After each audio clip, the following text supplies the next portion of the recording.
What's happening, fam? L.A.R. movement still moving. Book is entitled Lessons from a Non-Custodial Father at Amazon Kindle and Create Space. A link will be in the description box below as usual.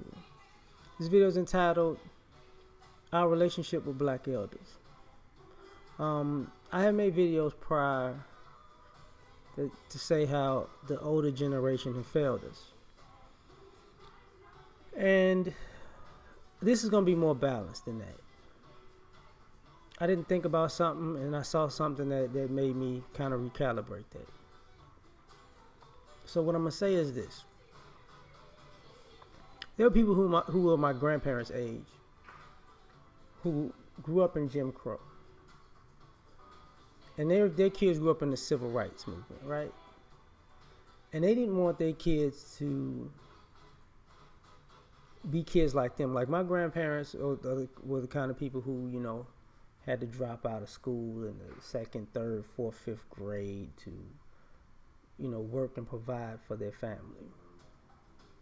So because that was their childhood, they wanted to give their kids a childhood and their kids were able to make mistakes that they would never be able to make when they were those children. And that goes to a degree, to say a few things. So the people my parents' age made a lot of mistakes that not to say that my grandparents people their age didn't, but I think they were more responsible. As far as if they made a mistake, they made a mess, they cleaned it up. Nobody else came to fix it for them. But my grandparents fixed a lot of messes. And thus the generations went after that, where, my parents really didn't have it as tough as they thought compared to their parents. So they let a lot of things slide that they shouldn't have. And the weird thing is, like, I could say, my parents would say about my grandparents, that's not who raised me. Who you got as a grandparent is not who raised me. And I get that. I do. But I also get the community was different. Like, my parents were teenage parents, but my granddad made them get married. Like, you get this girl pregnant, you're going to have a kid, you're going to get married. So that's how basically it was. You don't see that now. When my mother got pregnant, she got put out of school. They had to get sent. She got kicked out of school and put into a school where pregnant girls go. Teenage girls go, whatever. So it's a different time. And for people to think I basically was born in 1980. Well, I wasn't born in 1980, but I was basically born at the end of 79. So it wasn't that long ago. You get what I'm saying? It was that long ago, but for people to think that what they think of now, I know those both generations, and our relationship with our older generation is funny because we look at them through the lens of what they should have done from our perspective now, and sometimes we're right, and sometimes we're wrong. I can say that, my grandparents' generations had businesses and land and everything. And I have part of the family who sold it off because they just wanted to ball out and ruin the family financially so they can have a ball. And I have another part of my family who actually got their stuff stolen. And they have some white people sitting on land and oil right now talking about black people need to pull themselves up by their bootstraps on some shit that's really my birthright. So, to each his own. But the thing about that is this: our relationship is funny because to some degree, our elders still know principles. And when you're younger, you try to tell older people that it's a new day and it's a new time, and the principles don't matter. And this is where we messed up. Because though our elders don't know technology, and don't know how a global economy, and don't know how the world works, and didn't know the nuances okay,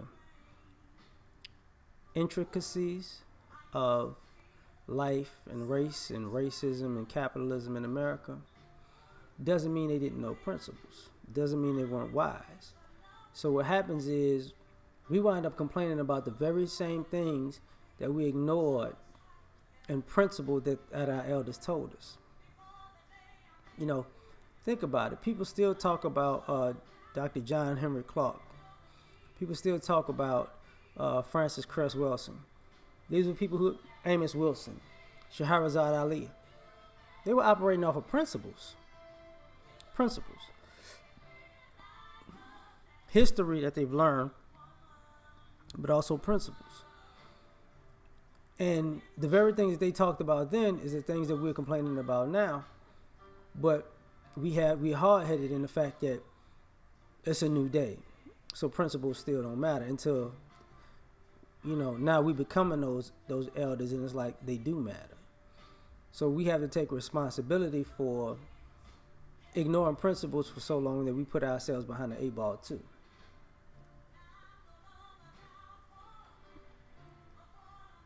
The other thing,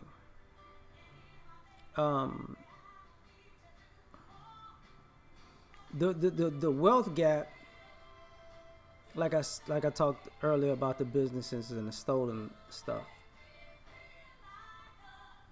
We don't talk about our elders had a different way of operating. What I mean by that is this: they knew they had skills or the will to make it happen. If they didn't know the skills, they had the will to learn. We have so much technology and opportunity in society, but we don't have the mindset that our elders had to figure it out and go get it. And to a degree, them passing that mindset and work ethic and will down to us, we saw as abusive. And now we're looking for that same mindset, will, and work ethic, and we're coming up short. And that's a problem that we have. Because I guarantee you, if my grandfather, my grandmother, and my other grandmother, because were my age right now, with the information age and the technology the way it is, my great uncle, my great grandparents, if they was, man, you know how much shit they make happen?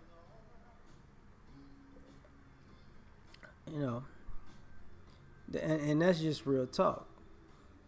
But it's an odd relationship because also you can say they messed up by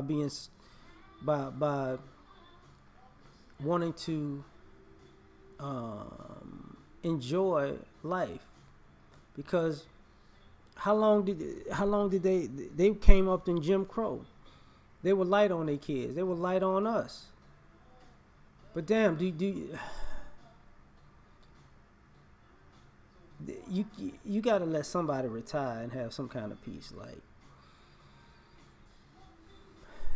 their 30s, 40s, 50s, 60s were their years to just like, look, man, I've been through a lot. Let me live. And they didn't get to live like we live now. So I get that they made mistakes. But the neighborhoods were different. We had a different code of conduct because there was more men in the neighborhood. The women would check other women. Like we don't have etiquette class now, and women teaching young ladies how to be women anymore and how to carry themselves. You don't have the men pulling the boys in the garage and talking to them about manhood and men. You actually have the reverse. You actually have people making sure boys don't grow to be men and girls don't grow to be women. That's crazy, but that's the reality. And we can't blame that part on our elders because our elders didn't play that type of shit. So it's a weird relationship because some of their dysfunction we absolutely have passed on to each other, and that is their fault. And and I can't say my elders were materialistic like we are. I can say my parents and people in my generation and people in their generation, but I can't say my grandparents and great grandparents were materialistic like that. I can't say that. Uh, it was too much poverty, but also they were just such hard workers. It wasn't like that. They had nice stuff, but they had a how my grandparents used to always tell me there's a time and place for everything. So it wasn't about being fly every day.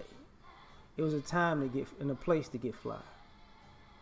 You know, and those old school rules and old school tactics I take with me to this day. Um,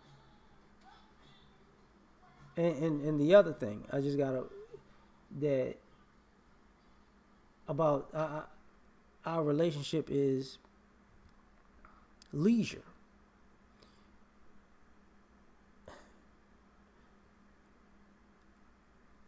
My grandparents, and to a degree, my parents didn't have as much time for leisure as we do now. And I don't think we take that into consideration because also we don't look at it generationally. Like, where are you compared to where you came from? And where are you compared to where your parents came from? And where are you compared to where your grandparents came from? And where are you compared to where your great grandparents came from? We can't we're not looking if our family has actually been upwardly mobile, because some of us are complaining in the upwardly mobile family. That's a problem. Because I think for me, my older cousin is 10 years older than me, and he was the first to graduate college, at least on in that side. So I think I was the second, I want to say, in that part of my immediate family. I would be the second on my dad's side, and that no, I wouldn't be the second cousin. I got cousins over there, so I'll probably be the maybe third or fourth, something like that. To do it. So we were upwardly mobile, but the same thing as far as how we grew up, home ownership, lifestyle, ability to provide for our children. So some of that goes into effect. Like that's why when some people say they came up in poverty, and that's why they commit did certain things in the streets. I came up in the hood, but my grandparents, my parents, and my grandparents were poorer than me, so I couldn't use that as an excuse. You know, does poverty make you ultra aggressive and want to go get it and want to take people's shit and commit crime to get money? Yeah, it does. But if you come from a family who actually, I had family when I got to Chicago. I had family who had like the I forgot what you call those things. It's not a kegel or whatever, not a kegel, but a kettle, whatever it was. But it's like a metal casing. It's like a mini chimney, and that's how they heated up the house. And they would be in there with coats on in the middle of the winter, next to the thing warming up. You know what I'm saying? So that's how I started out. That was actually my uncle's house. That when I first moved there with my mother, that's where we was at first. So, and that was like what, late '80s or late '80s? Yeah, late '80s. So, I've been in the houses. Like I said, I'm one of the kids plucking roaches out of cereal boxes and using newspaper as toilet paper, and making sandwiches out of anything. Like I had to cook with flour, water, and sugar and make a meal. Like that's how I came up. So and my friends was gangbangers and drug dealers and robbers and jackers and shooters and shit like that. But I remained a neutron. In Chicago, neutron means neutral, so you wasn't in a gang or whatever. So and I played sports on an empty stomach and tried to make the honor roll on an empty stomach. So for me it was just different. But to instill that work ethic in our kids and the next generation, because some of the times we complain about what our parents and grandparents didn't do for us while we had it better than them, and at the same time we're not preparing our kids for life so they can have it, so they can be better than us. So it's like, we the pot calling the kettle black to a degree too. But have people failed? Yeah, but I don't think we're taking into consideration that we're failing at the same time while we're blaming them. So I'm trying to be more balanced on this one. So I hope y'all get where I'm coming from. Peace.